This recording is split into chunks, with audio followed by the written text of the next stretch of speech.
Welcome to the Boneyard with Steve Robertson. As always, I am your good friend and host, Steve Robertson. Here on the Maroon Friday edition of the Yard. Hope that things are well with you. Hope it's payday for you. We're going to get some college football this weekend. Yeah, how about that? Yeah, it's going to be a busy weekend for your good friend and host. So tonight we've got the Party Animals at Duty Noble Field. They're going to be there tonight and tomorrow night. I understand it's sold out, but I do know that you can get tickets from individuals and third-party vendors, but be careful with that. We're going tonight. Got to hustle up and get the show done so I can get ready and go. It's going to be interesting for me. It's been a long time since I've sat in a seat at Duty Noble, but I'm going to enjoy being out there. The bride's coming with us, and be a good time. And for those of you that were fortunate enough to get tickets, I hope you have a great time. Tomorrow, we have a little football media availability down at the Landing, one of Starkville's newest night spots, and Dave Murray, and Jacob Bain going to cover for us. I'm a little bit raspy, as you can tell, and been rehearsing. We have our first rehearsal date for this 988 music project that we're doing. A little worse than I thought, but nevertheless, we're going to get together, see how things go, and just so you guys know who's in the band. Okay, so myself, Matt from Storage 24, our homeboy, we love Matt. Blake Dees, former drummer in Blacktop Ridge. Ryan Purser, former frontman of Four-Way Stop, and he's currently fronting a new band called Solvium. They dropped the cover of Dead and Bloated today from Stone Temple Pilots. You might want to check it out. Very well done. Ryan's a super talented guy. And then, of course, Eric Luttrell. My friend used to front Brouhaha. He's with a band called Knox. So, these are real people. And I share that with you for a couple reasons. Number one, these are serious musicians. And, I want to work with good people to kind of elevate me a little bit. But also, too, these are people, once I reached out to them about this project and what we were trying to accomplish, they were all enthusiastically in. And so give us a chance to get a rehearsal done. We'll see how things go. And then we'll set a date for the actual performance that we will video and then push out to socials to promote awareness of the suicide prevention hotline. It's a very important issue to me, and it should be to everybody. I know for many of you it is. 988 is the number. It's a free call or text. You can always text if calling's not available. But we love you here on this side of the grass. And I know at times life can be tough. Life can be a drag. We talk about it on the show. It is for all of us. It truly is. Sometimes I tell people I'm living the dream. I really feel that way, But there are other days, it's not so much fun. There are a lot of days work feels like work. There's a lot of days life feels like life, We all have ups and downs. People talk about biorhythms and all this kind of stuff like that, and, astrology and things like that. I'm not sure that I'm ready to adopt that level of hokum, but what I do know is there are ups and downs in life, and it's all a test. It really is. Every bit of this is a test, and as we learn things, we get new challenges and we get new rewards, but if we continue to do the same things over and over again, we kind of get stuck in that holding pattern, right? Nobody's going to be discovering you, right? There's no search party being formed to save you. You got to walk your way out of the woods. It's true. You may need a little help to get there. May need a little guiding light. Maybe a road map. But at the end of the day, we all got to do our own work. But there are some people out there, and I have known several, that life is just too much for them. And I think a lot of it kind of just stems from the loss of dreams or expectations or whatever. And, I've got some people that I know and love and know and loved that have gone through very traumatic instances in their life, right? A lot of times the end of a relationship, and, people have a tendency to, you think you know what your life's going to be like. You think, okay, well, I've got this settled, right? I'm going to be with this person from now on. We'll plant some roots. We'll start a family. Everything will be hunky-dory. It doesn't always work out that way. Guys, marriage is work. It is. And it's interesting. I heard it. I can't think. It may have been Maya Angelou. Maybe I'm wrong about that. But they said, the trick to lifelong love is to not fall out of love at the same time. Right? There's probably some truth in that. Right? There are some days I am confident that the bride has probably loved me more. Because some days I'm not the most lovable, and the other way around. There have been times that I know that I have loved her with a reckless abandon. And I think there's probably some truth in that, is that you got to find the good in each other. You do. I'm not saying you always overlook the bad, but, sometimes those faults that you think you have really aren't a big deal to the other person. And there's some other things that really are a big deal that maybe you don't consider. But the reality of it is life. We all have ups and downs, and we want to provide a little help and hope to those that need a little help and hope, and at some point that may mean you. Let's thank our friends at Bulldog Burger Company, longtime sponsors of this show. We love Bulldog Burger Company, and we have loved them for a long, long time. It's hard for me to even imagine what life was like in Starkville before Bulldog Burger Company opened. It's become one of my regular spots. I love it, and it was one of my regular spots before they sponsored this show. Bulldog Burger Company is incredible. The level of service, the atmosphere, the locations, the selection on the menu.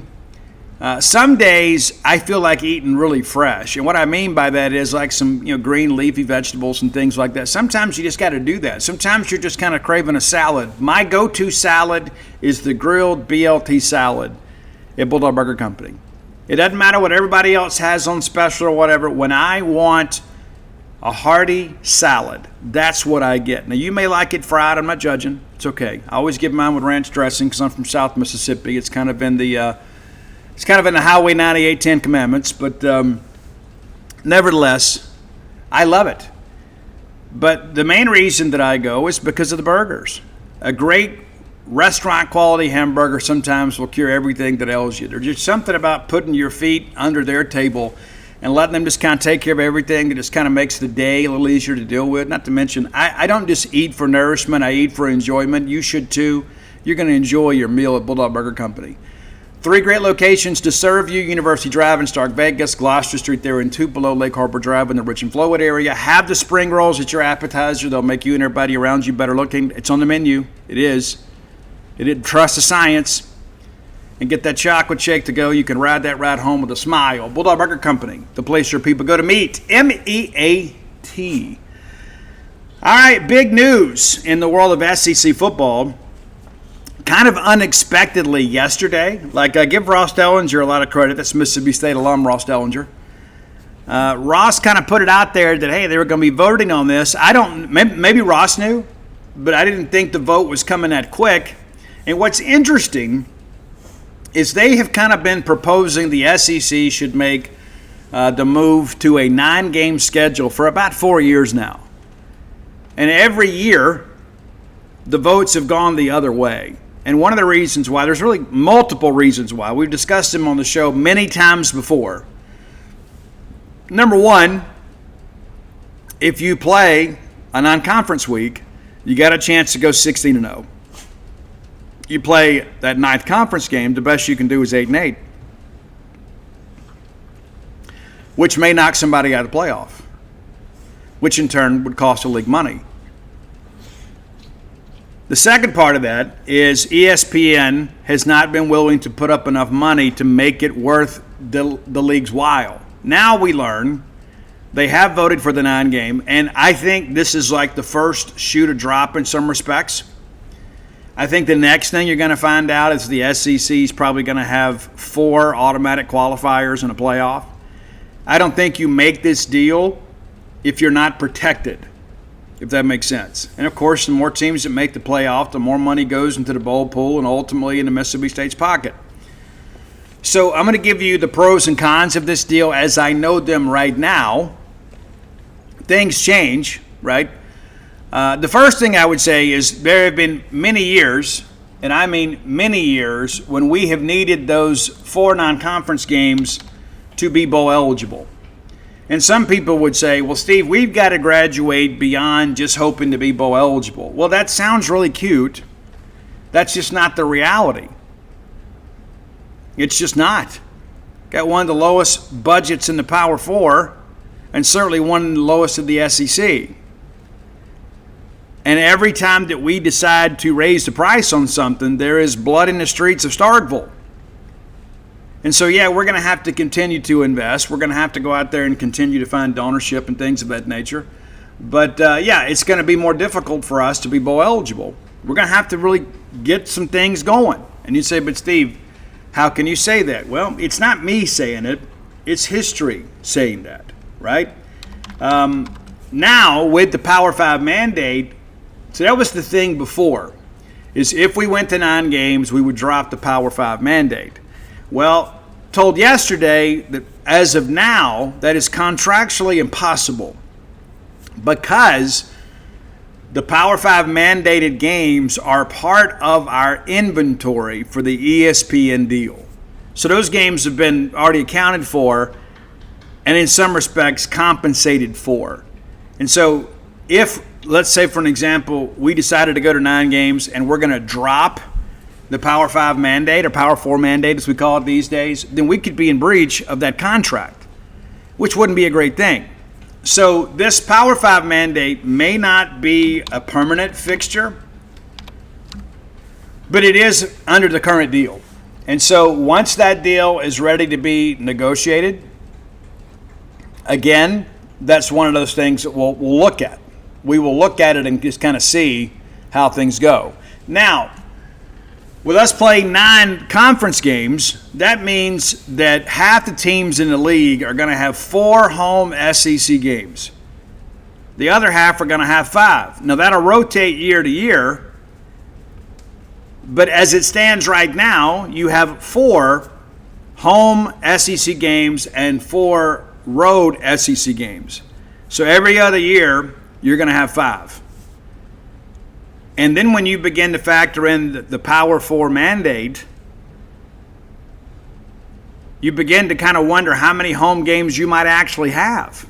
If I'm only guaranteed 4 by the league, and I only get 3 non-conference games, and one of those is a Power 5 mandate, it's home and home, there may be years where I only have 6 home games. And that's the thing, people are like, well, if we have better games, we'll sell more tickets. So what are you going to do when you have less games at home? And so that's something that kind of has to be considered.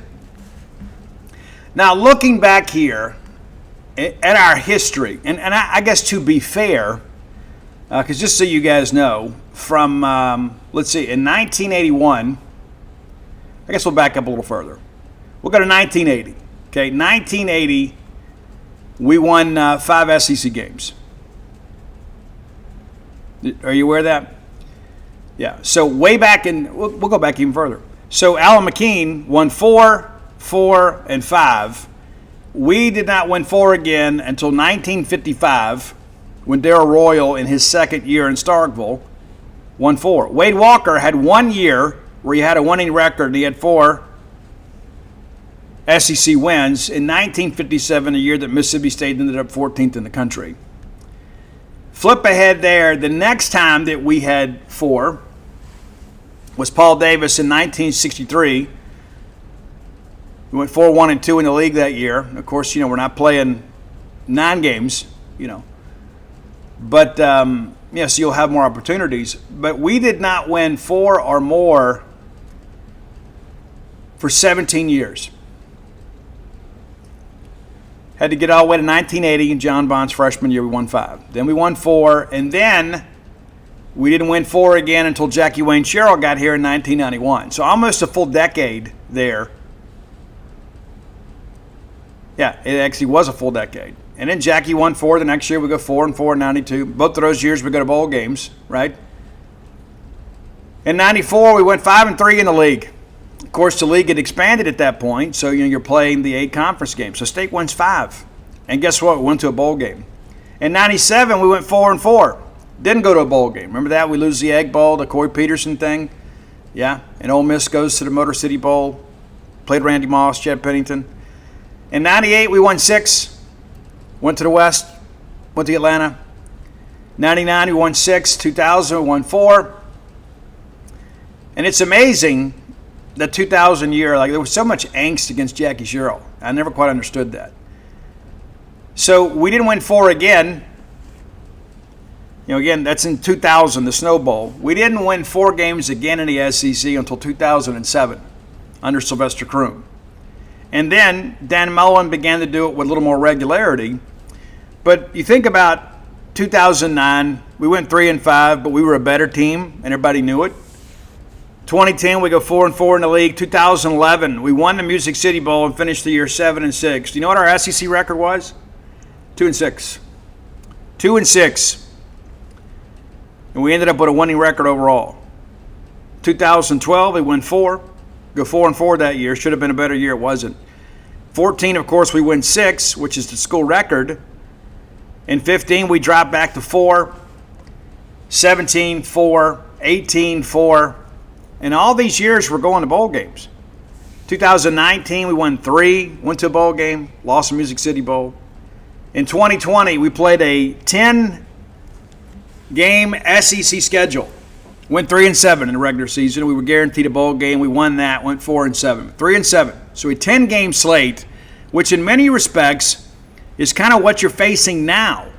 You're going to have 9 SEC games and then an SEC caliber team from a Power 4 conference. So that's 10. So 10 games every year against Power 4 opponents. 21, Leach won 4. 22, Leach won 4. And, of course, last year we won, or 2 years ago we won 1. We didn't win any last year. And so it's an interesting dynamic in that respect. Now, the positive side of this is about $5 million more a year. And it's interesting, I'm told from an inside source that the voting actually changed. There were some people who were kind of on the fence or initially against a 9-game schedule.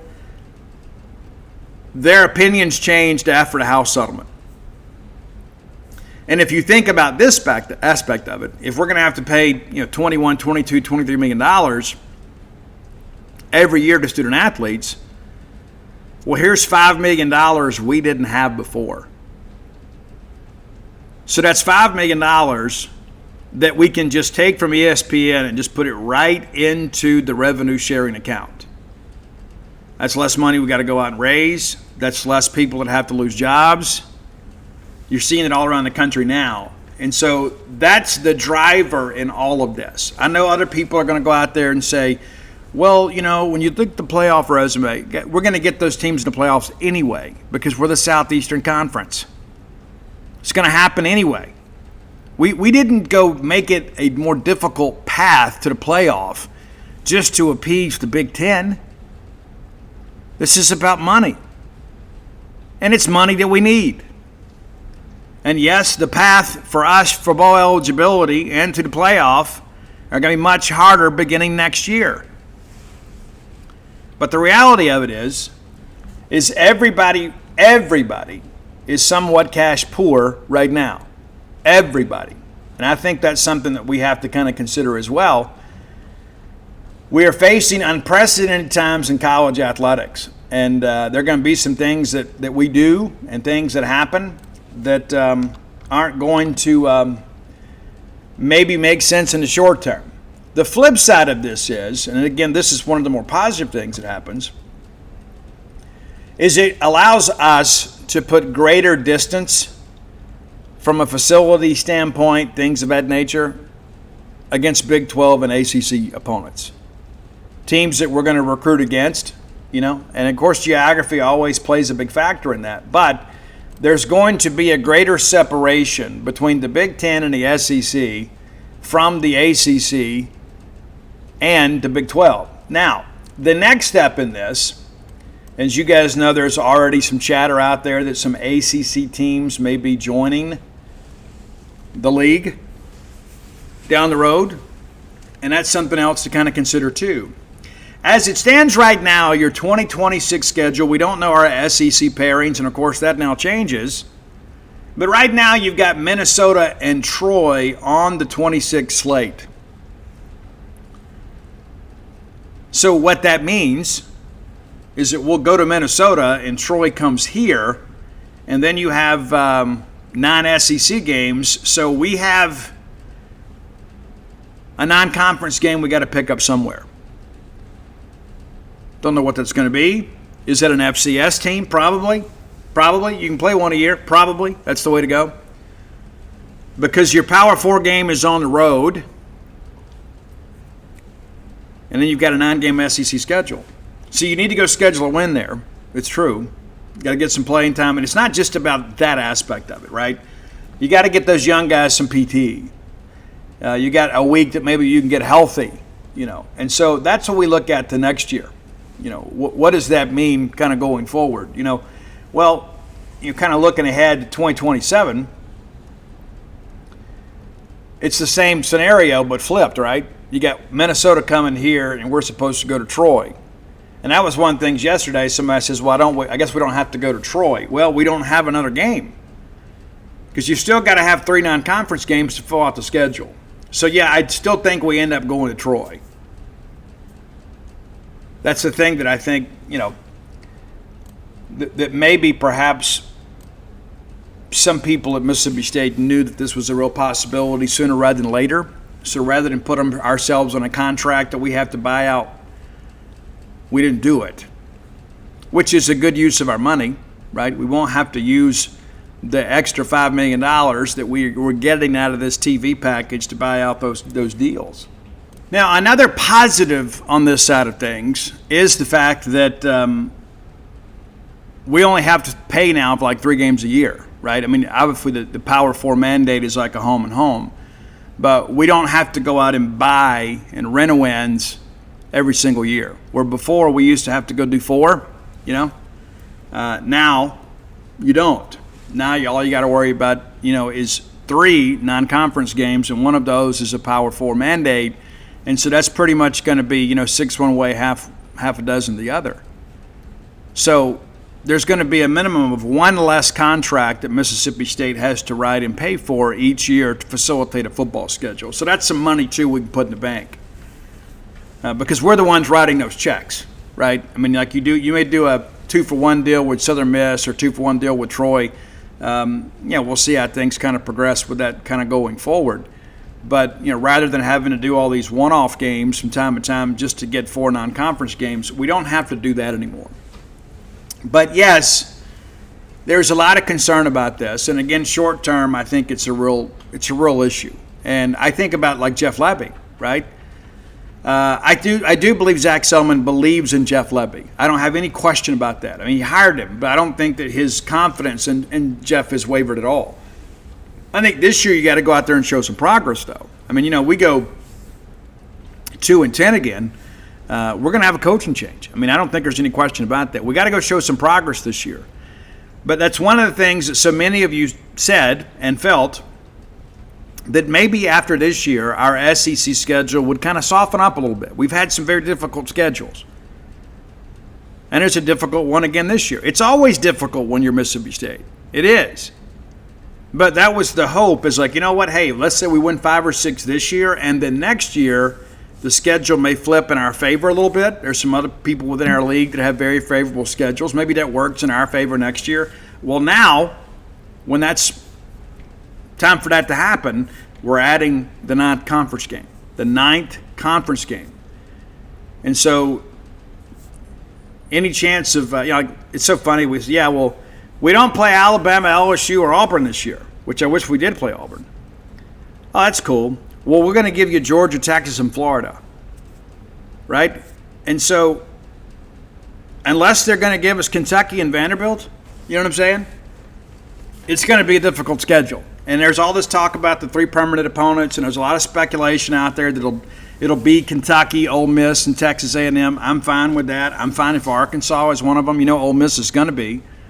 That trip to Fayetteville is not bad. Of course, I got family there too. But, we've had some success there. They've had some success here. It's been a competitive series the last few years. And then there's the talk today that they're going to have like a third-party analytics group to kind of like pair up the schedules. And I'm in favor of that too. Don't think that I hadn't paid attention to that aspect of it, that it does seem like certain teams at times get more favorable schedules. Right? I think we all would agree with that. And again, I don't know what Mike Leach ever did to make them stick them with Georgia every year. And I remember like Sam Pittman's COVID year too, right? They gave them Georgia and Florida, right? We got to pick up 2 teams, right? You got to go from 8 conference to 10 games. We're going to give you Georgia and Florida. I mean, if anybody ever had a beef, it was Arkansas. But there's still a lot to figure out. But there were a lot of people, of course, that have been projecting this to happen for 4 years. And, of course, they're all beating their chests and say we were right. Now, well, let me just tell you this. It's going to rain. It may not rain today. It may not rain tomorrow. But it's going to rain again. And I'm going to show up and declare victory when that happens. Things have changed. The dynamics of college athletics have changed.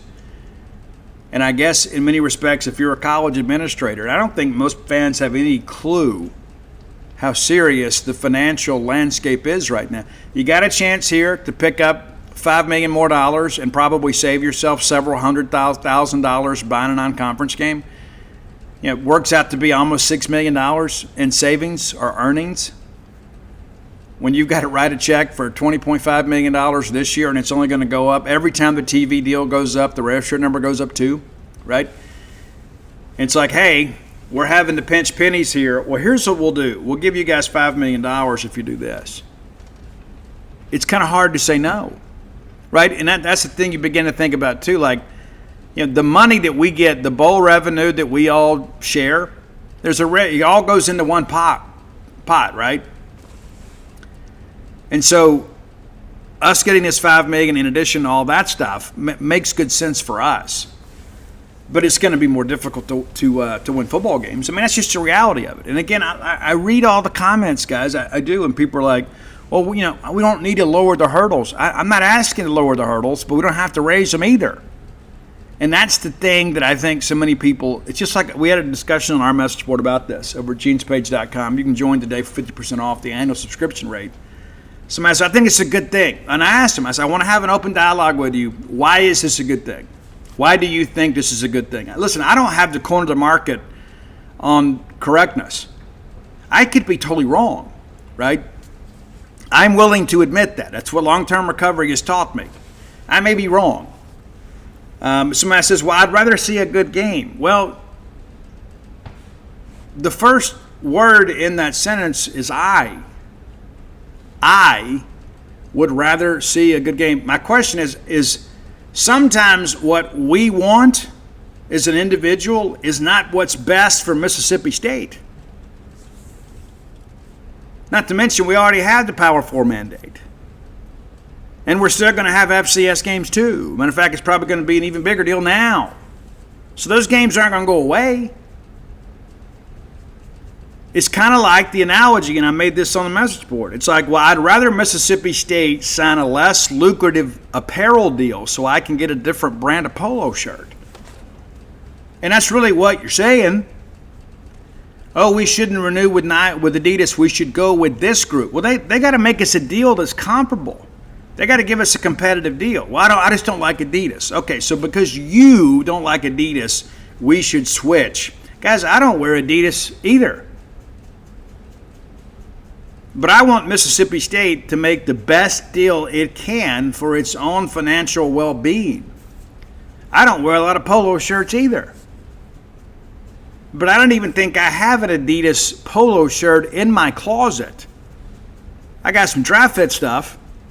So I'm not some Adidas homer out here, right? I don't care if we go with Umbro, if that's the best deal for Mississippi State. It's not about me, and it's not necessarily about you. It's about Mississippi State. There's a lot of things that I wish we would do differently. And again, the first word in that sentence is I. There are a lot of things I would do differently. There are a lot of things that are more important to me than they may be to other people. And there are a lot of people walking along this campus that are very fortunate that I'm not in charge, because they would no longer be walking across that campus unless they were buying a ticket.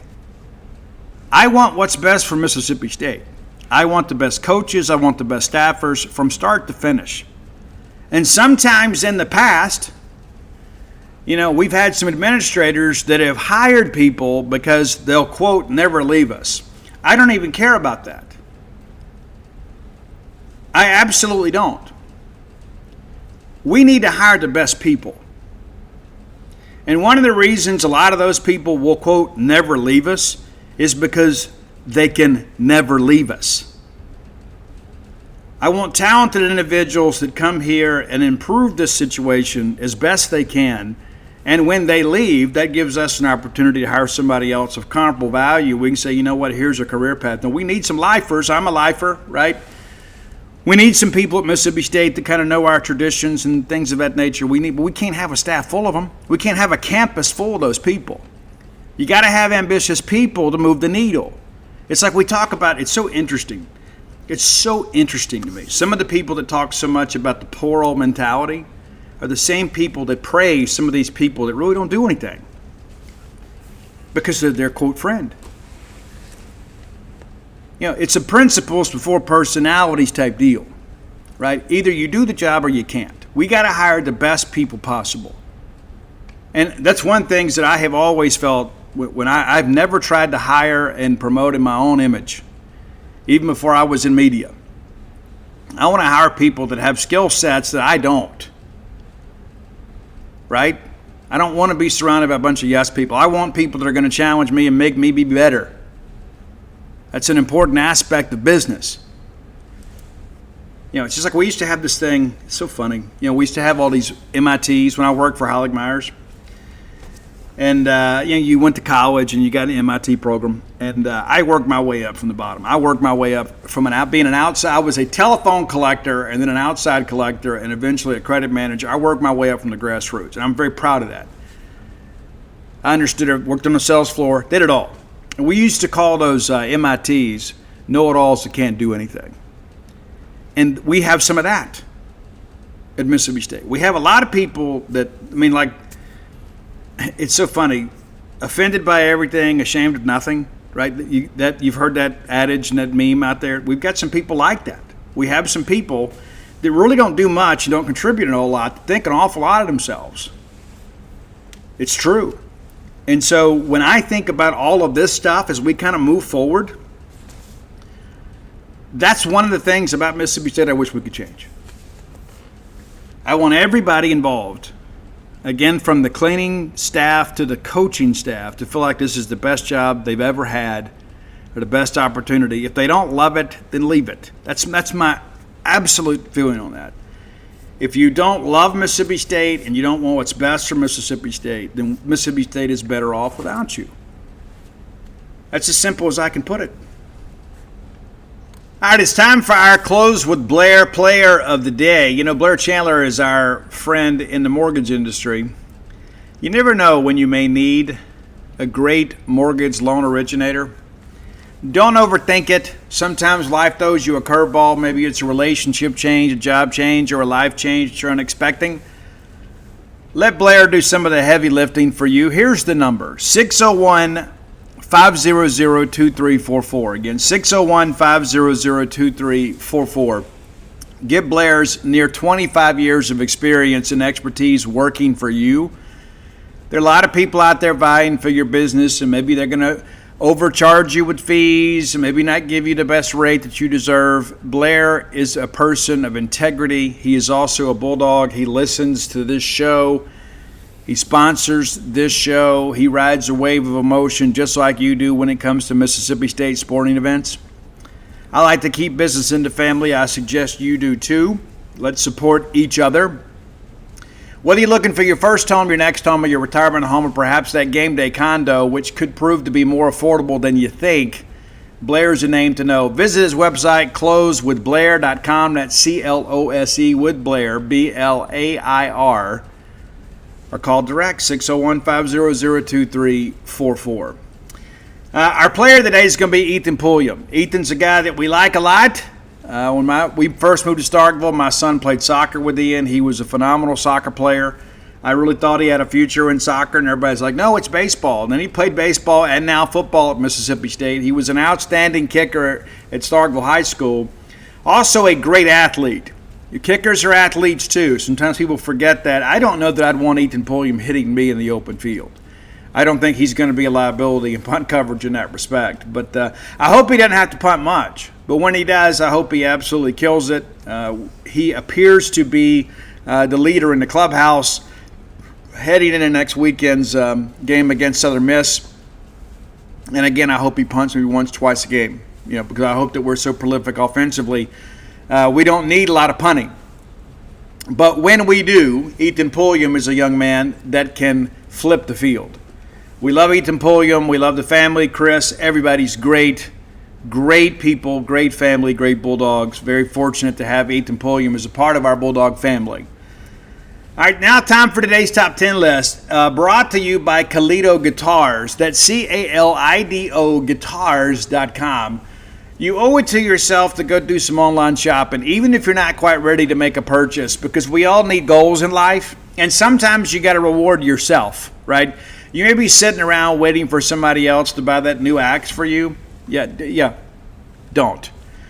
You need to take matters in your own hands, and very, very, very discounted prices. But on top of what they already discount, by listening to this show, they're going to give you the Ken Folks discount, an additional 10% off with promo code BSR. Not only does that get you a 10% discount, that gets you free shipping, no sales tax unless you live in the state of Texas, and they're going to make a 5% donation to the Bulldog Excellence Fund to help Mississippi State put more competitive teams on the courts and fields of play. What a great incentive, right? You would probably do business with Calido Guitars anyway, even if you didn't have that promo code. But since you do, you need to use it. Whether you're looking for a new axe, whether it be acoustic, really any stringed instrument that can help you with that. You need guitar cases. There's just something cool about walking around with a guitar case. It just is. It's a chick magnet, I'm just going to tell you. It is. But if you need other accessories, you need strings, anything you need to get up to top playing shape, you can find at Calido Guitars. Gig bags, everything that you could possibly need as a guitar player. And I can tell you this, you've been probably putting it off. It's like, I really want to upgrade my rig, but, okay, there's no time like the present. Go ahead and make the decision. Buy the guitar, get the ticket, take the ride. Calido Guitars. All right. Davey sends us a request. Davey says, Steve, AC/DC is my favorite band of all time. For many years, as a young person, I thought they were from England, but they're from Australia. What other rock bands should I know from down under? Well, Davey, I'm so glad you asked that question. And I had to do a little research here. To be fair, there haven't been a lot of classic rock bands from Australia. There have been a lot of pop bands from Australia, but there haven't been a lot of rock bands. I'm an NXS guy. I think Michael Hutchence is probably one of the best frontmen of the 80s, an incredible singer, songwriter. He was a tortured soul, and sadly we lost him well before we should have. But there have been some influential bands from Australia in some ways that kind of mimicked and inspired the U.S. sound. You with me there? So here we go. Number 10, a band called The Saints, way back from the 70s. They were really Australia's first ever punk band, and they really kind of have that somewhat of a Sex Pistols, but a New York punk scene vibe, not really a West Coast thing, a little more aggressive, I guess you'd say. And we're going to go with their big hit, I'm Stranded, which was considered to be the first true punk song out of Australia. Number 9, a band that was huge in Australia and in Europe. They had a big hit in the U.S. too. It's a band called The Church. And when you put this song on, when you listen to the list, it's going to be eerily reminiscent. You're going to be like, oh, I know this song. I just never knew who it was from. It's a track called Under the Milky Way. That's your number 9 track, The Church's Under the Milky Way. But I think you'll have some fun with that catalog. Number 8, a band that had a couple of hits in the early 2000s. And you guys know it. The riff is unmistakable. It's Jets, Are You Gonna Be My Girl? Great track.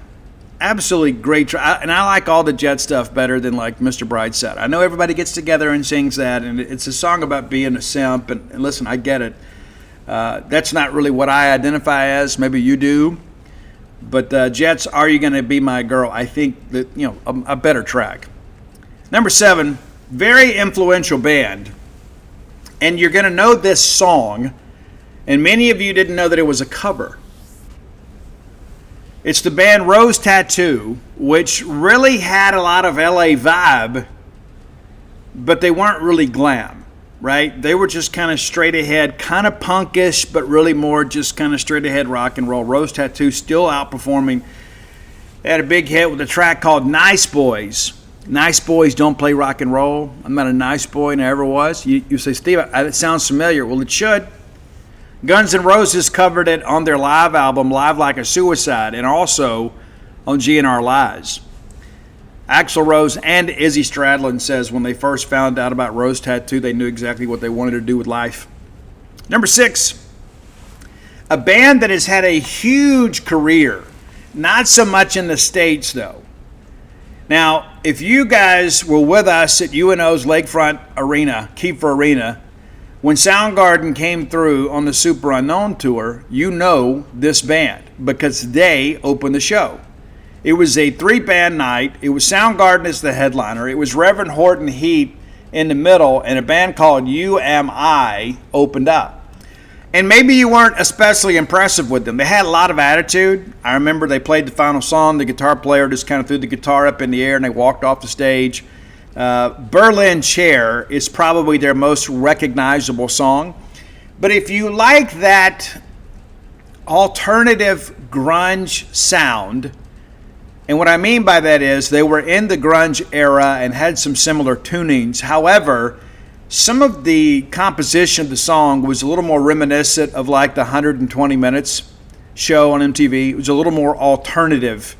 And alternative kind of became the mainstream for a while. These guys were a little bit different. I think you'll enjoy them. Again, UMI out of, I think, South Wales. Number 5, a more modern band. And this was my gateway track to these guys.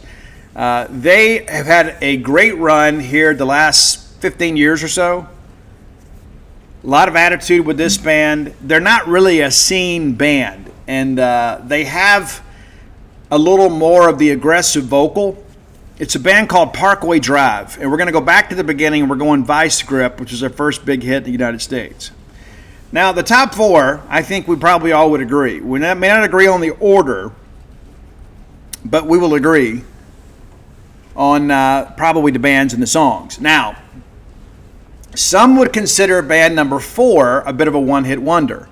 And the singer from this band really got some unfair characterization and comparison to Kurt Cobain. Now, I don't think it's fair to Kurt because I think he's a better vocalist.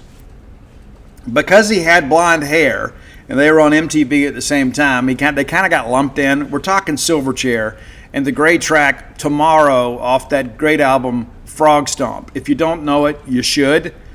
They actually had a couple of other albums that came out that were super good. Yeah, they were. But I think if you go back and listen to Silverchair with an open mind, you'll kind of begin to realize they really didn't have much in common with Nirvana at all. And that's not in any way to be critical of Nirvana. It's just a different genre. They just happened to be contemporaries at the same time on MTV, and it was just kind of a lazy comparison. Number 3, a band that many of you have heard because you like the movie Hangover, right? Or you've been to a Mississippi State sporting event and you've heard their great track, Joker and the Thief. Yeah, when those guys are like rolling in to Vegas, you know, they're playing Joker and the Thief. It's one of Mike Nema's favorite songs. He's a big Wolfmother guy. I got a T-shirt and everything. I bought it for him, but he does have that. But we're going to go with the track Woman, which I think sonically is even better than Joker and the Thief, even though it's not as well known. They're very much a hard rock band with a little bit of a blues influence, and they do some interesting things with the pedal board. They really do. Wolfmother kind of has a unique sound of their own. Number 2, I think I've shared this with you guys before. You know, I'm from South Mississippi, and we have the little river that flows through Marion County. And a lot of people, when this band came out, the Little River Band, because they sound a lot like, you know, a Southern band, people thought they were a U.S. product. They're not. They're from Australia. It's true. Their original name, ironically, is Mississippi. And so you could understand why some people may be a little bit confused by that. They eventually changed from Mississippi to LRB. A lot of big hits. We're going to go with one that maybe we haven't featured on the show very often, and that's the Lonesome Loser. Have you heard about him? Yeah. Number one, though, it's got to be, and Davey, I think you'll agree with me, it's got to be AC/DC. I love the Brian Johnson era, but man, when I think about vintage AC/DC, I got to go back to the Bon Scott era. I do. And there's just something about that. Like, we didn't have really anything like them. Right? And it's so interesting. People talk about, well, the songs are so cookie cutter. Well, people keep buying them. People keep buying tickets to go to the shows. Right? AC/DC, a legendary rock band, and in many respects kind of got new life when Jack Black did School of Rock. Because, baby, we were making straight A's.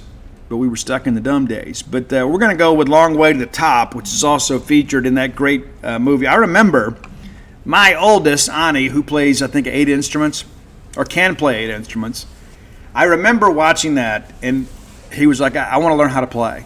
I want to learn how to play. Those kids are having so much fun. And they make the drum part look so simple. Of course, Ani now plays guitar on the praise team at his church, and not exactly what I envisioned for him when he was growing up, but I'm happy it turned out the way that it did.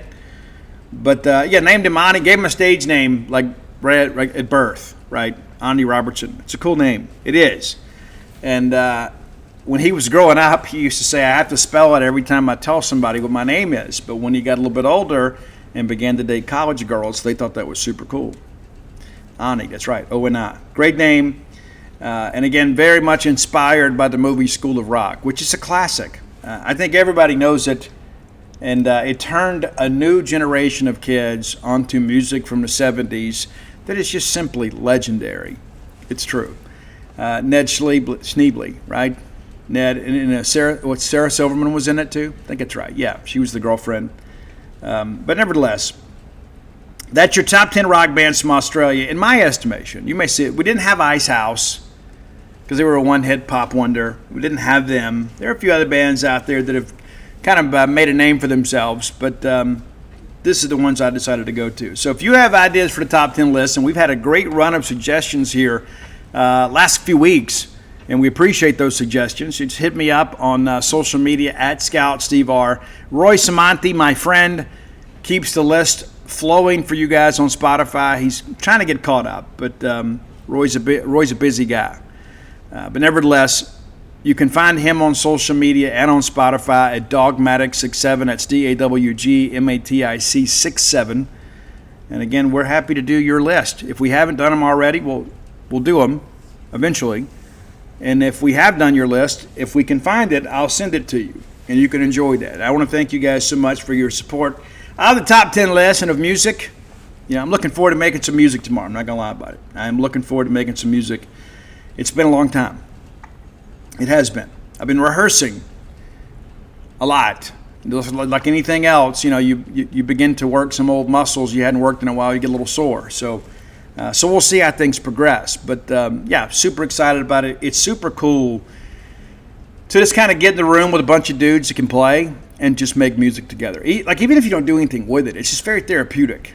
It's just something about making some music, doing something creative. And there are a lot of people that sing in their church choir for that reason. I mean, they want to make a joyful noise unto the Lord. But sometimes just kind of being with some other people and making music is just fun. And life is fun. It should be fun. I am very pro-fun. I hope you are too. Not saying that we need everybody to go out there and just kind of make a band. But at the same time too, how cool is it to sit around, couple guys get out the guitars and everybody just kind of sings along. Get around the campfire, sit around the living room, and everybody just kind of sing along. It's a great thing. And a lot of people are scared, to get out there and sing. And I'll be honest with you, it's one thing that I've battled in this project too. I mean, it's been so long since I've actually sung for real. And it's one of those things that kind of you kind of ask yourself, it's like, can I still do this? Well, I think I can. And we're going to do the best we can, doing it for a great cause, and then we'll see where it goes from there. I also want to give a shout out to Ryan Purser, of course, former frontman of 4-Way Stop. We mentioned the new band he's put together too. If you want Solvium, Solvium, he has joined an existing band, and again they covered STP. Go check that out on YouTube. I may even put it out on socials just for the fun of it, just to help support Ryan. That's one of the things that I have enjoyed having these last few weeks, is to kind of having the camaraderie with those guys. And but the reality of this is we're doing this for a good cause, and we hope that you will support us in the endeavor. All right, next segment of the show brought to you by Campus Bookmart, a Starkvillian institution. We love Campus Bookmart because they have the things we want, whether it's apparel, gift ideas, everything you need to detail out your fan cave. You can find it at Campus Bookmart. The best selection of Mississippi State merchandise in the known universe. A lot of other people make those claims, but they are pretenders to the throne. Go by and see the fine folks at Campus Bookmart the next time you're in Starkville. If you can't make it to town, or perhaps game day is a difficult shopping day for you, check them out online at campusbookmart.net. And by being a loyal Boneyard listener, we'll give you a phrase that pays. That is BSR, which stands for Beautiful Steve Robertson. That gets you free shipping on all orders over $75. Any order less than $75, absolutely incomplete. You owe it to yourself to get some new Mississippi State merch. Got a new ball game coming up next weekend. We've got a new season. So be sure and stop by and see them and update your wardrobe. And there's always going to be gift ideas. There's somebody always getting married, right? There's always somebody graduating. There's always great things you can buy to help people rep the brand. You can find it at Campus Bookmart. Okay, wrote a piece yesterday. As I've shared with you guys, we have a lot of people, I think, that are kind of seeing ghosts when it comes to Southern Miss. In all due respect to Charles Huff and Southern Miss, I think Charles Huff is going to do well at Southern Miss. I do. I don't think it happens this year, but I do think they're going to do well. And they may win 4 or 5. Maybe they get to 6 this year. Maybe. I don't know the health of the Sun Belt. But I do know that it is very difficult for a first-time coach, first-time team, implementing new schemes. And some people act like this is Marshall 2.0. Guys, and I'm going to break this thing down for you in an article this weekend at some point about the production of those players from Marshall. And we know the quarterback is outstanding. We know Moat in the corner, outstanding. But one of the things that I found rather interesting, they didn't bring any offensive linemen with them. None. You get, 20 transfers and not a single offensive lineman? I think I might have taken one just to kind of work as a student assistant, right? I mean, you bring him in, and that way he can answer questions. The guys are afraid to ask the coach, and that happens, right? It happens all the time. Happens in your business, too. There are a lot of times that employees would rather ask another employee rather than look silly in front of the boss. But no offensive lineman from Marshall. Southern Miss also only returns one regular from the offensive line last year. Had a couple that graduated, had some others that transferred out. So Greg Nunnery's going to come back, and there was some discussion, I understand, back in the spring. They wondered if he was going to come back. And they now list him at 6'4", but last year he was listed at 6'3", 310, and played right tackle for them. May end up sliding inside, playing a guard. We'll figure it out. He doesn't have the prototypical body type to play tackle. But in that league, you can probably get away with it. But what's interesting, you don't bring any of your own linemen, and then there's not much left coming back from a continuity standpoint on that Southern Miss offensive line. They went out and signed 10 guys out of the portal for the offensive line. They got a couple guys from the FCS. Matter of fact, they have as many, if not more, offensive linemen from the FCS than they do the Power 4. And I'm going to run this down for you. Let's just look that up, and just to make sure we're speaking intelligently about this. I think that's an important aspect of this. But so here's what we're going to do. We're going to run this thing down here. So R.J. Whitehead, a 6'5", 300-pound tackle, comes in from UTEP. We signed a guy from UTEP too, right? They signed a couple from UTEP, but that's an offensive tackle. Then you get Chase Malamala. That's a fun name to say. Comes in from Central Florida. He goes, well, Steve, they're a Power 4 conference now. Yeah, they are, but he redshirted last year. So he will make his college debut at some point this season. Carlos Sladen comes in from Troy. That's a guy that's got some experience, and he's played in the Sun Belt, probably be a really good player for him. But in that respect, it's pretty much a lateral move from one Sun Belt team to another. He'll know the league. I'm sure he'll do well. But he's not an SEC guy. We get a little deeper here. You got Aaron Parks coming in from South Carolina. So immediately, if you don't know anything about Aaron Parks, I'm not going to be disrespectful to this kid. Not. Aaron Parks didn't play last year. Aaron Parks suffered a season-ending injury in camp and had to have surgery, so he missed the year. He hadn't played since 2023. Guys, he goes back to 2020. He was at Oklahoma, and over the course of 2020, 21, 22, and 23, he appeared in 8 games as a reserve. So, hey, he may find some playing time at Southern Miss, and he may prove to be a good player. But I'm going to take my chances if I'm Mississippi State when I think about this is a guy that hadn't played in essentially 2 years, and he hadn't played a lot of football. But a lot of people are like, hey, it's an SEC guy. Yes, he technically was, but he's never played in an SEC game. Only played in 8 college games, period. It's important to understand. So not a lot of experience there. Jez Janvier comes in from Eastern Michigan. 6'5", 315 pounds. Looks good on the hoof. Not exactly what they expect from him, but again, this is another guy that making the move up. I think we would consider Eastern Michigan to Southern Miss a move up. I mean, I've never been to EMU, but Hattiesburg's a great town. Southern Miss a really nice campus. He brings a teammate, Broderick Roman, with him too, a 6'3", 300-pound interior guy. And then there's, and this is an interesting one here, Alaloli Maui out of Utah State. He's listed at 6'1". He's not even 6 foot. He's a guy that's played some at right guard, and I think a lot of these people don't understand that it's not magic, it's math, right? And math to a certain extent. This guy's not very big. He's closer to 5'11" than he is 6'1". Probably will be a good player in that league, but he's going to be going up against SEC players in week 1. I think there's one more. Let me look here. I'm scrolling. Forgive me. We just kind of did this on the pivot. Yes, Christian Anderson. Yeah, 2 more, actually. Christian Anderson, 3 more. Christian Anderson comes in from Alabama A&M, 6'4", 255-pounder. Don't expect him to be a difference maker, okay? Cooper Frazier, an interior offensive lineman from Samford. And then there's Hayes Creel, an offensive tackle. Big guy, 6'7", 316, from McNeese. So, again, 2 Power 4 guys with Malamala and Parks, and then you've got 3 FCS guys coming in. And so that Southern Miss offensive line last year was horrendous. There were 133 Division I football teams last year.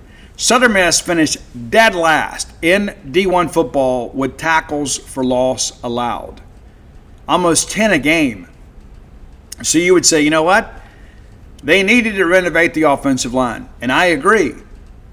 But based on what you have just heard and what you've read, how they don't have but one regular back, and then you've got a hodgepodge of guys that really haven't played a whole lot, and the ones that have done in a conference that it's probably comparable to the Sun Belt. And again, I think they'll be good in their league.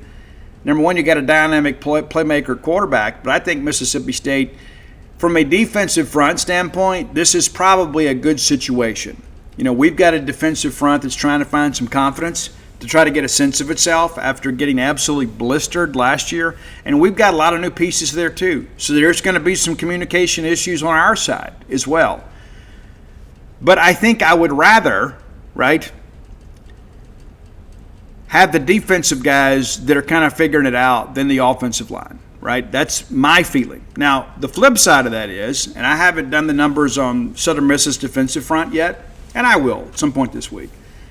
But again, our offensive line, and again, people are like, well, they're still kind of finding their sense of themselves. That's true. However, we got 4 guys back that were regulars last year. Jacoby Jackson, Luke Work, Cannon Boone, Albert Reese, who won the Hull Award last year. We got a lot more of a nucleus to work with. And it was interesting, too. Like we hadn't seen a whole lot, right? We hadn't seen any team stuff. And when we go out there, Jacoby Jackson's been running like with special teams. And somebody said, was he not going to start? Guys, if he's not starting, that's a great thing, because it means we've recruited over him. I like Jacoby. I thought he played well at times last year. But if Jacoby Jackson is relegated to second team, then that means that we have found somebody better. And so I like what Mississippi State has done on the offensive line much more than what Southern Miss has done. And again, Charles Huff and those guys, kind of like Jeff Lebby was in year one, you got to hit the ground running, right? And you don't even know what you have. You don't know what you're inheriting. And granted, yes, he had the benefit of playing Southern Miss, but you don't really know those players, right, until you sit across from them in a room and see how they react to you in practice. And so I wanted to bring that up because we're going to kind of do a series of articles to prepare for the season opener next weekend, because I want you guys to be well informed at genespage.com and on the Boneyard to understand really what Southern Miss has. And again, that's in no way to be disrespectful to Southern Miss. My wife graduated from Southern Miss. My mom graduated from Southern Miss. My grandmother graduated from Southern Miss. I grew up just down the road, 30 minutes away from the Southern Miss campus. And so, yeah, I've had to deal with Golden Eagle fans my whole life, but I have no ill will towards Southern Miss. As a matter of fact, after we play them, and I think we're going to win the game handily, I hope they go on and have a great year. I do. It means absolutely nothing to me. It doesn't bother me in the least for Southern Miss to have some success. And why would it you, right? I don't feel a sense of rivalry against Southern Miss. I just want to win the game. And I really believe, now that I've begun to do some research into their roster, what they have returning, I think State is going to win this game handily. And it's interesting, too. I saw some people were making a big deal about how the line had gone down to around 10, and now it's gone back up to around a dozen. Why hasn't that been discussed? And I'll let you can just kind of let that sink in wherever you'd like. You know, there's a lot of people out here that want to kind of operate from a position of hysterics, and that's just not me. It is what it is. And when I look at these two teams on paper, Mississippi State is the better team. Now, I think the folks in the Sun Belt need to be prepared that Southern Miss is going to be a much better team than they were last year, because the offensive line can't be any worse, right? And you go back and look at what, Rodriguez, Clark, and those guys had to run with. I mean, they had one of the most, I think, 118th in the country in rushing offense. They were one of the worst teams in the country, third down conversions. I mean, there's a lot about that team that was rooted in the failures of the offensive line. And so Charles Huff knows the Sun Belt from his time at Marshall. So he knows what it takes to be successful. And so, I suspect once Southern Miss gets a couple of games under their belt, kind of figure out who fits where. As Charles Huff said in his press conference over the weekend, get the right guys in the right seats, or best guys in the right seats. I'm sure you're going to see a lot of improvement at Southern Miss. And what a great hire it was at Southern Miss to go get the Sun Belt championship coach. And again, I can't believe Marshall let him go, but all that understood. When the Bulldogs get there next weekend, I expect that our depth and our size on the offensive and defensive line are going to be the difference in this ballgame. And I think most of you would agree. The matchup that you're most interested to see is how does our defensive front match up and what level of improvement have we made? Well, I suspect what you're going to see is your defensive line is going to look a lot better. But I think it's important to take that in context, because this is a Southern Miss offensive line that is very much in flux. So again, we may go down there and beat them by 50. I don't expect that, but we may. And there are going to be a lot of people that say we're going to have this irrational exuberance, right? This always happens, right? Oh, we are so much better on the defensive line. And we may be. I just don't know if we learn a lot about that in week one against Southern Miss with a kind of a makeshift offensive line with everybody kind of learning each other for the first time. There's going to be communication issues, but when you begin to look at this from a physicality standpoint, I just don't think they're going to be able to measure up. I just don't. Now, they may come out, Jeffrey Pittman, of course, from a Bulldog, like Jeff a lot, and I think Jeff is a guy that will come out fired up, and he'll be wanting to run hard, and he ran hard for Mississippi State when he was here, and So he'll be ready to go. And they have some interesting skill players, and we'll talk about that later in the week. But I think it's important. It all starts up front. And Southern Miss had some good skill last year, but they struggled to get plays made offensively, especially chunk quality plays, because of the poor play of the offensive line. And I don't know that group's going to be much better. I think at this point you just simply don't know. But I wanted you guys to be more informed because, again, there's so many people out here. I think that they kind of see the ghost of Reggie Collier, and they're thinking, oh, my gosh, we're going to go down there and get beat. I just don't think that's the case. I do think State wins and covers, and I think it's probably going to be a much bigger margin than people anticipate. All right, final segment of the show brought to you by the Stark Vegas Clubhouse, the best place to stay in the Golden Triangle, bar none. When you're bringing a large group to town, and you certainly should, think of the Stark Vegas Clubhouse. We always say it. We don't get together enough. You have an opportunity to do it. Rather than sit around and wait for everybody else to make plans, you take charge of that by Googling the Stark Vegas Clubhouse. When you do, you can peruse all the amenities available to you and your guest on their Facebook page.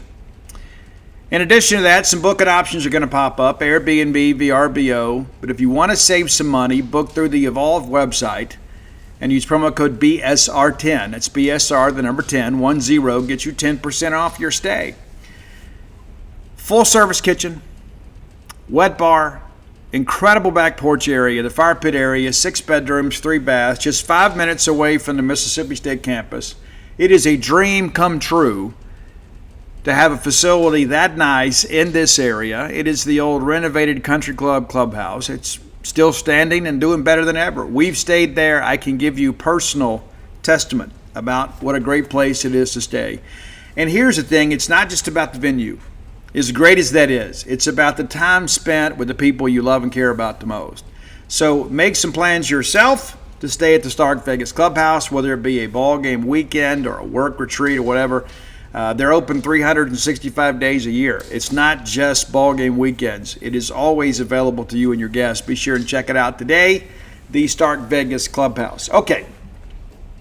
Interesting, and I made this comment earlier on genespage.com.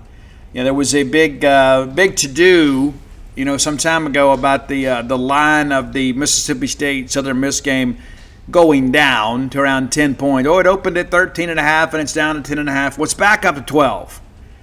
Why is nobody talking about that? Why was it a topic of conversation when the line came down, but now that it's gone up, nobody wants to discuss that?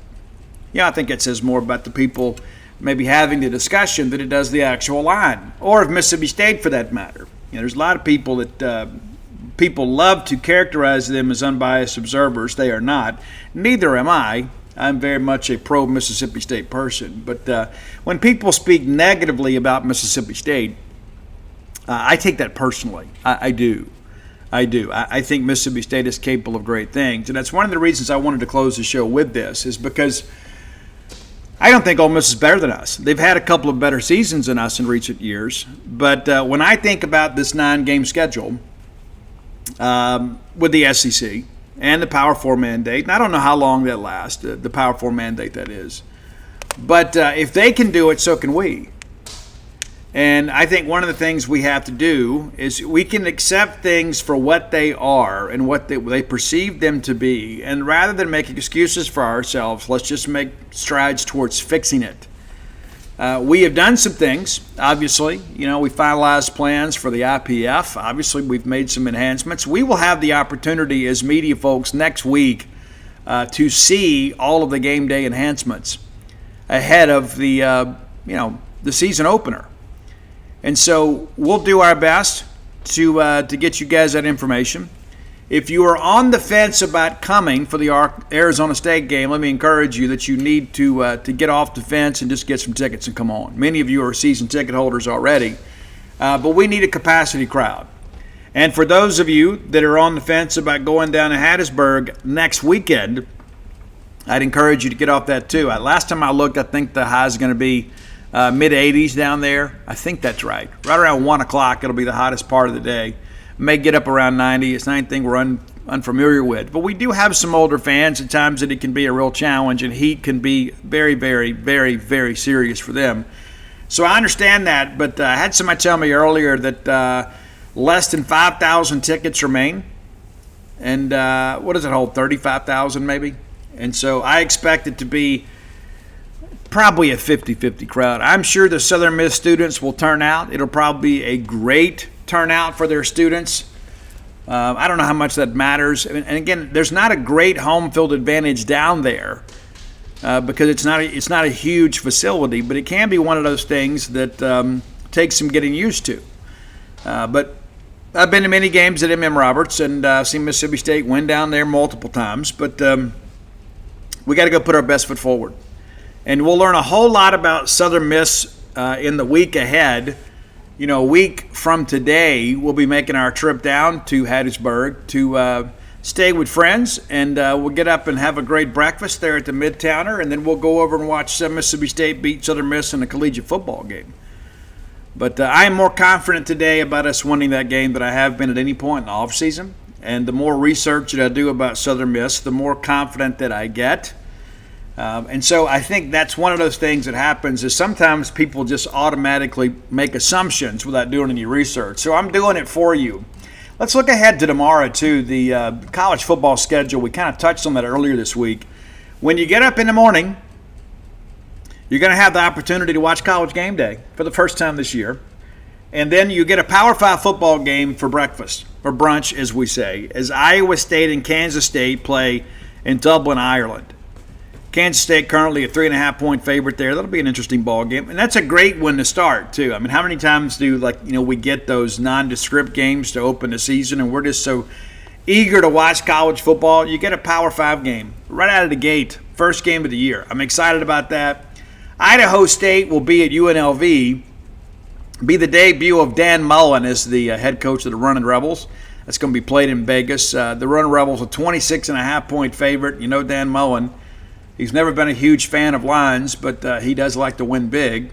Fresno State is at Kansas. The Jayhawks favored by 14.5. They're at David Booth, Kansas Memorial Stadium in Lawrence, Kansas. Sam Houston State at Western Kentucky.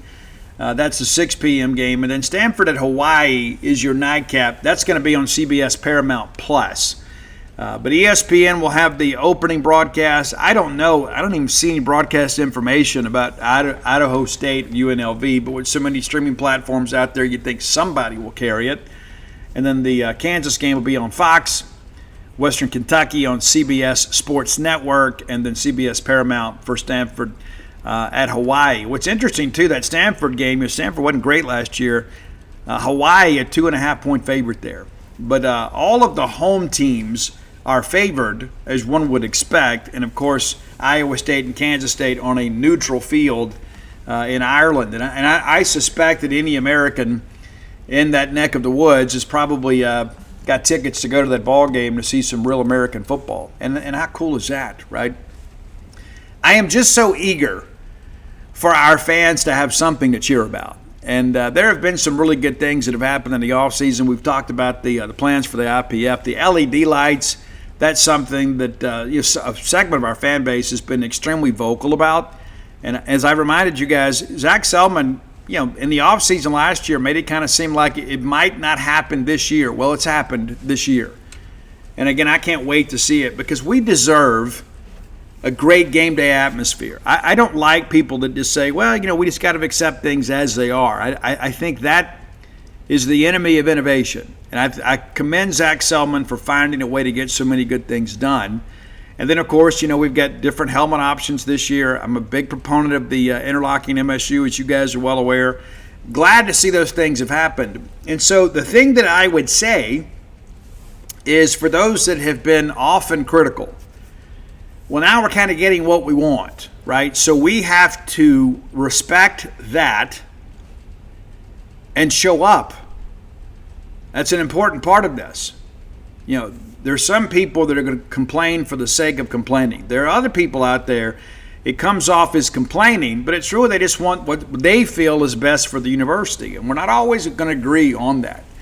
The chances of all of us getting together and having a drink at a bar and a fight not breaking out is probably pretty slim. It's just kind of how life works. But Mississippi State is a unifier. And, we may not always agree the best course of action to take. But for those of us that have gotten some of what we want, we need to reciprocate with our passion and support for the football program. And so, again, there's going to be a small segment of people, no matter what we do, are going to be critical. And these are not serious people, and you can't make decisions based on that. But there are a lot of other people, too, that just want a new brand of Mississippi State athletics. And we're not willing to accept, the old, this was our grandfather's MSU. Listen, I love a lot of things about Mississippi State. There's some things also, too, that because I'm so close to it that I wish would change. And I think the fact that we have an athletic department that is receptive to the fans, and maybe we don't always get the full amount of what we want, but there are times or compromises that, hey, let's try it and see. I love people that are willing to say, you know what, let's give it a shot. It's just like when we made the decision to go away from Don't Stop Believing, right? And UNLV is going to do that, right, in the fourth quarter. It's already been kind of advertised. But they're willing to try it, I recommended we do Crazy Train, and they tried it. Robbie recommended we do the Eurythmics Little John thing as well, and I'm okay with that. A lot of people had different ideas, but the administration was willing to try different things to see how people reacted. It's cool. And things get stale after a while. They just simply do. And you have to be willing to change. And you're never, ever, ever going to please everybody. Never. I hearken back to that 2014 season. It's hard to believe it's been 11 years ago. It's hard to believe. We went number one that year.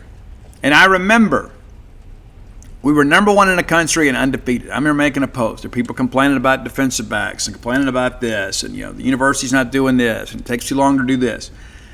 And I said, it's finally official.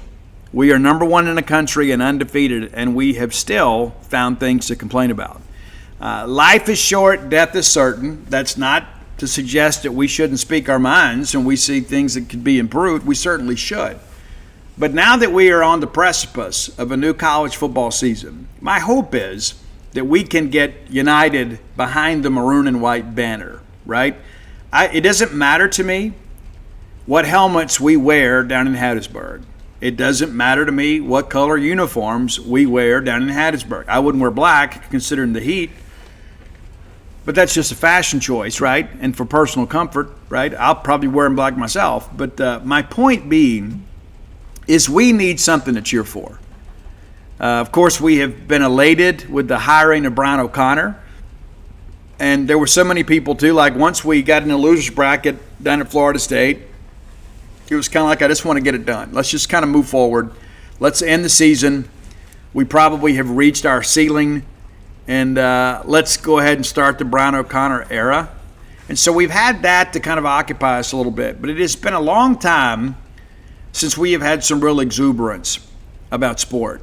I go back to, there was early in the men's basketball season last year, we really felt like we were, on the threshold of doing some great things. Didn't work out the way we'd hoped, but there was a confidence within that program that we thought, we can compete with anybody. If we get a fair shake from the officials, we believe that we can compete and potentially beat anybody. We don't certainly have that feeling about football right now, but we'd like to. But all I know is this, is next Saturday, Mississippi State is going to take the field. And I don't know what to expect long term. I do expect to win that game. And it's going to be the beginning of a new school year for us and a new athletic year. And I think it has the potential to be a very, very good one.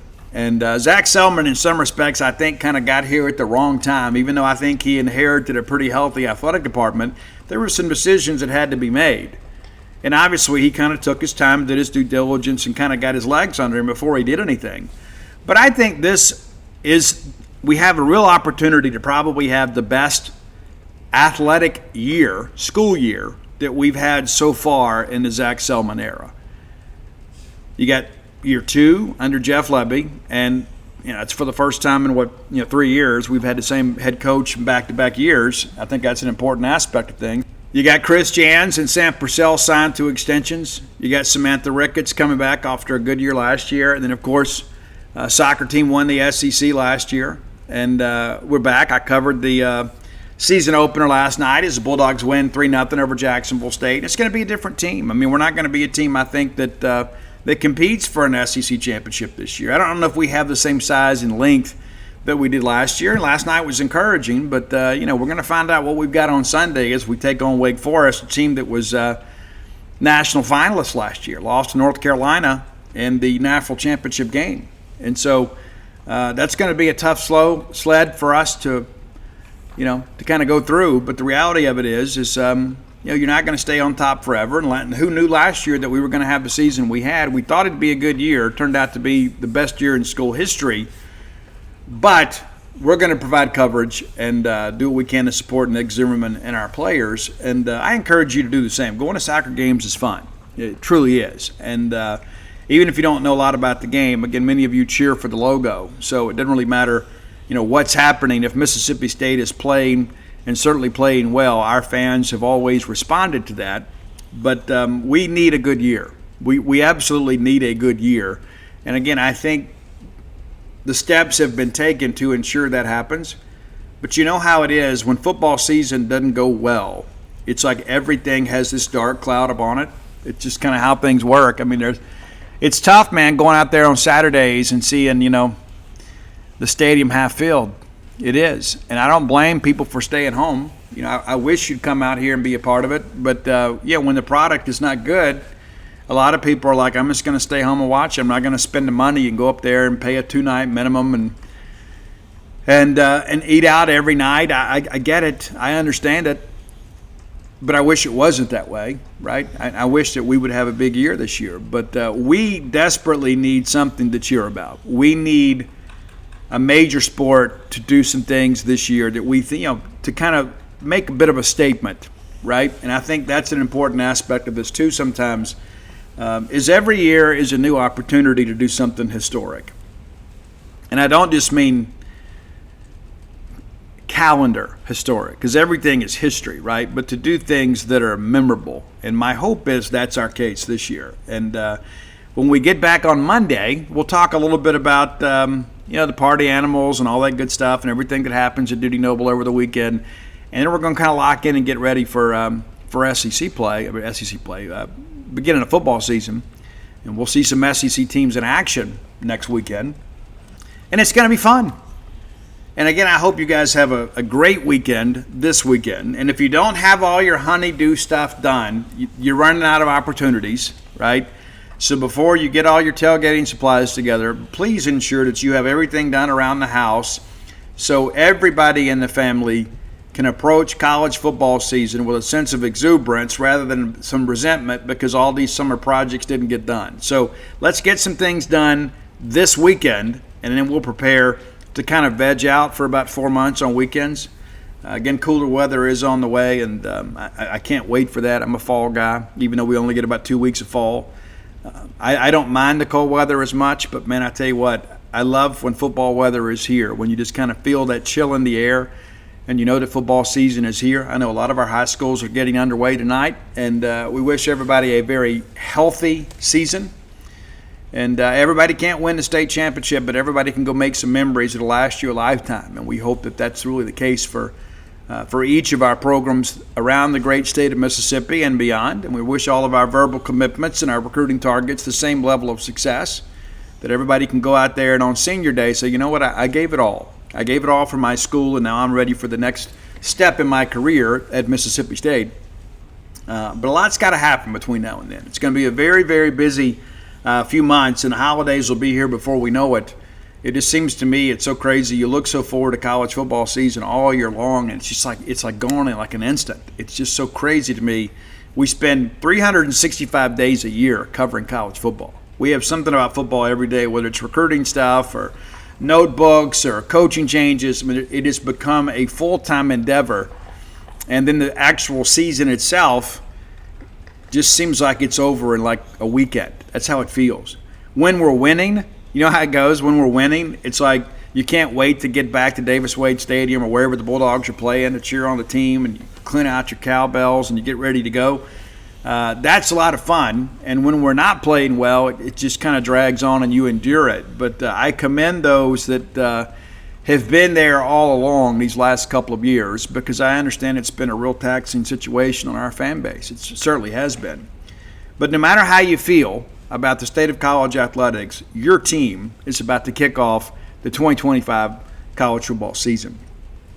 If you hadn't done so, go to dutynoblebook.com. You can get signed copies of all of my sports titles. Of course, that's Flim Flam, Stark Villains, Alpha Dogs, Dogpile, and The Dude, along with the personal memoir about kind of what it took me to get sober and how I've been able to stay clean and sober now for over 32 years. I guess if I'd be 33, over 33 years. It'd be 34 years if I make it to December. If I live long enough to make it to December the 10th without taking a drink or a drug, I'll be 34 years clean and sober. So I know a thing or two about what it takes, And so I wrote a book about that because I didn't want to lay on my deathbed someday and said, I don't want all these things that I've learned to kind of die with me. And so I documented that and shared it with you guys as best I can. And I get more messages about that book than any other. Now, when Flim Flam came out, it was different, right? But, I get messages from all over the country about that book, and I certainly appreciate the dialogue. Come float with us at True Rest Float Spa of Starkville. We have so many great listeners that come and float regularly. I met a couple ladies from Tupelo here a couple weeks ago. I think one of them's name was Summer, I think. But nevertheless, they came and floated and said they wouldn't have known about it if it hadn't been on the show. And I appreciate your support of the show and of the Brad's business. Dial 662-268-7601, which is the first number I've committed to memory in many years. And you can come and float. And people would say, well, I can float in my pool. It's a completely different experience, completely different. You're going to float effortlessly in our pods. And it is a weightless type environment, and it's something you probably have never experienced before. So if you're a person that needs a mental reset or perhaps suffer with chronic anxiety or pain, we may be able to help you. We've helped many others. I love floating. I do. And my wife floats a couple times a week. And she was a person, because of all those years of working nights at the hospital and on nursing units, she developed some insomnia. Well, the insomnia is gone. She was also a person, too, because of all the running and things she put her body through and being on her feet, working in hospitals, had a lot of lower back pain. That's gone. And I can't say that her results will be the same as yours, but it's worked for her. It's one of the reasons that I wanted to bring Float Therapy Spa to Starkville, Mississippi. And again, come join us over at genespage.com. 50% off the annual subscription price, kind of our kickoff special. We hope you'll come be a part of our great community over there, the 247 Sports affiliate. And then when you become a full paying subscriber, and you could always call customer service and say, hey, I just want to pay the full amount. And you say, well, Steve, why would I do that? Because when you're a full paying subscriber, you get Paramount Plus for free. Yeah, that's an incentive. I remember, too, it's so funny. I remember some people said, oh, yeah, well, I heard that this national guy said it's going away. Guys, we're owned by Paramount, right? So why would it go away? Right? It's not going away. It's going to be a part of what we do. Come over there and join us. And again, hope that you guys have a great weekend. There's just so many good things in life sometimes that, we don't always take advantage of it. And again, by the time we get together again, we'll have had a day of rehearsal of our preparations for the 988 campaign that we're doing. Nobody's asked us to do this. It's just something that was kind of laid on my heart, and I reached out to some of my friends in music, and everybody's like, yes, let's do it. And so we're going to get together, and we'll see if this old guy can't belt out a tune still. And, I've got no qualms about it, I mean, I'm an older guy now, but the reality of it is I believe that we can get together and do something special to give other people hope. And that's our incentive to do this, is to help others. And one of the things that we've pointed out, too, the thing that I think about that just drives me is about this choir. We're trying to get people, of course, that we've got several people, and we could always use more, that, people that have been directly impacted by suicide, and have them come and sing on behalf of their lost loved one. And the thing that I mentioned to Eric and the other guys, the thing that I think about is for one day, those people won't feel so alone in their grief. And that's a pretty special thing to be a part of, for people to understand that you are not alone. Because that's where the dark side takes you, right? That your pain is unique, right? Nobody's ever felt as bad as you do. And the truth of the matter is most people have felt as bad as you do, some worse than others. But when you get together and you begin to realize that there is life after loss, it may not be the same. It's not. It's never going to be the same.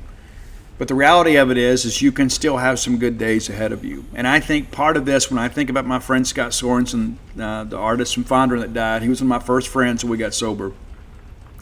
I feel honored to be able to tell his story, that I am still alive here to let people know about my friend and what he did in his life and what he was able to accomplish. And so I feel in some respects that I am an ambassador for those people that I have lost, because I want their stories to be told, and not just the ending of their stories to be told. I want people to know them for the lives they led. I hope you feel the same. Let's get out of here. We'll see you guys on Monday, but until next time, let's all live our lives in a way we make more friends than enemies, and people can see a difference in the way we live.